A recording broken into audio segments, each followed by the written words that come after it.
ಯಾರೇ ಕುಕ್ಕೆ ಸುಬ್ರಹ್ಮಣ್ಯ ಬರಬೇಕು ಅಂದ್ಕೊಂಡ್ರು ಕೂಡ ದಯವಿಟ್ಟು ಈಗ ಬರೋಕ್ಕೆ ಹೋಗಬೇಡಿ. ಯಾಕಂದರೆ ಗುಡ್ಡ ಕುಸ್ತಿದೆ.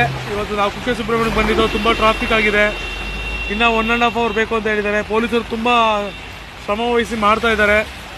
ರಸ್ತೆ ಕ್ಲಿಯರ್ ಮಾಡೋಕ್ಕೆ ತುಂಬ ಅವರು ಕೂಡ ನಿಂತ್ಕೊಂಡು ಮಾಡ್ತಾ ಇದ್ದಾರೆ. ಆದಷ್ಟು ಇವತ್ತು ಕುಕ್ಕೆ ಸುಬ್ರಹ್ಮಣ್ಯರು ಇವತ್ತು ಅವಾಯ್ಡ್ ಮಾಡಿ ನಾಳೆ ಬಂದರೆ ಒಳ್ಳೆಯದು. ತುಂಬ ಟ್ರಾಫಿಕ್ ಆಗಿದೆ. ಇನ್ನೂ 2 ಅವರ್ಸ್ ಬೇಕು ಅಂತ ಹೇಳಿದ್ದಾರೆ ಕ್ಲಿಯರ್ ಆಗೋಕ್ಕೆ. ತುಂಬ ಶ್ರಮ ವಹಿಸ್ತಾ ಇದ್ದಾರೆ. ಪೊಲೀಸರು ಕೂಡ ತುಂಬ ಶ್ರಮ ವಹಿಸಿ ಕ್ಲೀನ್ಗಳನ್ನೆಲ್ಲ ಮಾಡಿಸಿ ಬಸ್ಗಳಿಗೆ ರಸ್ತೆ ಸಂಚಾರ ಅಡಚಣೆ ಆಗಿರೋದನ್ನ ಕ್ಲಿಯರ್ ಮಾಡಿಕೊಡ್ತಾ ಇದ್ದಾರೆ. ಓಡಾಡೋಕ್ಕೂ ಆಗ್ತಾಯಿಲ್ಲ, ತುಂಬ ಕಷ್ಟ ಆಗ್ತಾಯಿದೆ. ರಸ್ತೆಗಳು ತುಂಬ ತೊಂದರೆ ಆಗಿ ಸಂಚಾರ ಕೂಡ ಮಾಡೋಕ್ಕಾಗ್ತಾಯಿಲ್ಲ.